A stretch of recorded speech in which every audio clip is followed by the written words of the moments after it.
Hi, my name is Jim, and this is Gardening Through the Seasons Inside and Outdoors.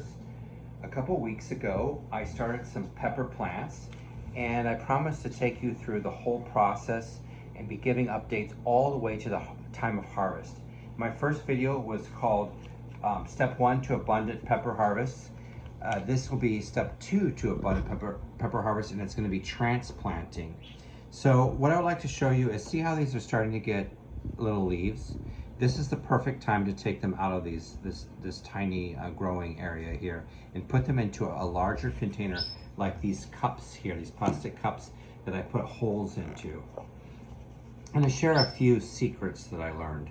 One of the secrets is, people would say, why would you start them in this small container instead of just started planting the seeds in this large container to begin with?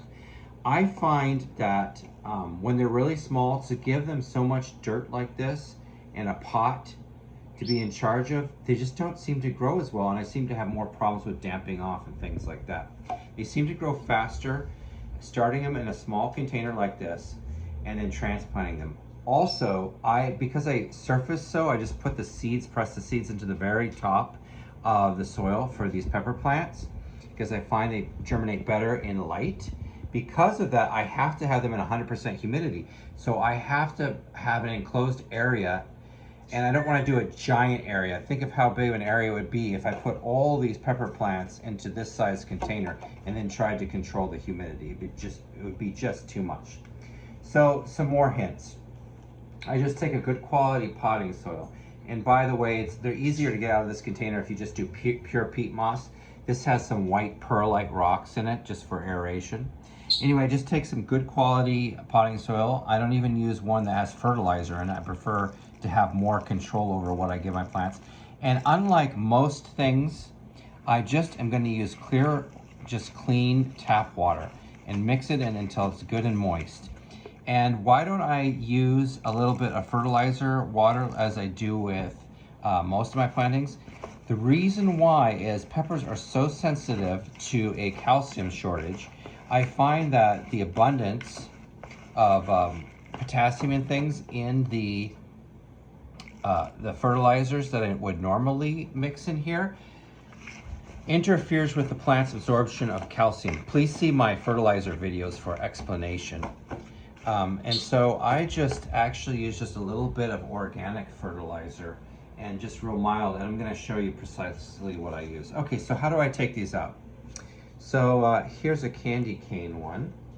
I'm just going to, and like I said, it'd be easier if I'm just going to push it out, gently work it out, and there will be a little bit of damage to the roots, but we'll just accept that. Okay. It would be easier if I would have not used perlite in the potting mix, if I would have just used peat moss. Anyway, I'm squeezing out, did you notice this? I'm squeezing out the excess moisture. And that's actually really important at this stage, because if you just have soggy soil in there, they're not going to be happy in there at all. Imagine coming out of a swimming pool and being all cold and wet and icky. You wouldn't be happy either. So here we go, I'm just squeezing this out. Okay, and then I'm going to take some bone meal, and sorry for those of you who don't like animals to be hurt, but this is going to help give life to a new organism. I don't know, what is that? A half a teaspoon? What would you say? About a half a teaspoon in there. And I'm just going to mix it, and I put it right about where the roots are going to first start growing. And I'll put a little bit more soil on top to bury it. And when it starts rooting more in, say, a week or so, I will sprinkle a little bit, say a fourth, maybe less, of blood meal on top of this. I'm going to put the tag back, which is candy cane or whatever it is. I will put a little bit of blood meal on top, not much or you're going to rot it. The blood meal is going to give it an extra boost of nitrogen and really push it. Now with these peat pots, maybe you started yours with a peat pot, just make sure that it's moist, and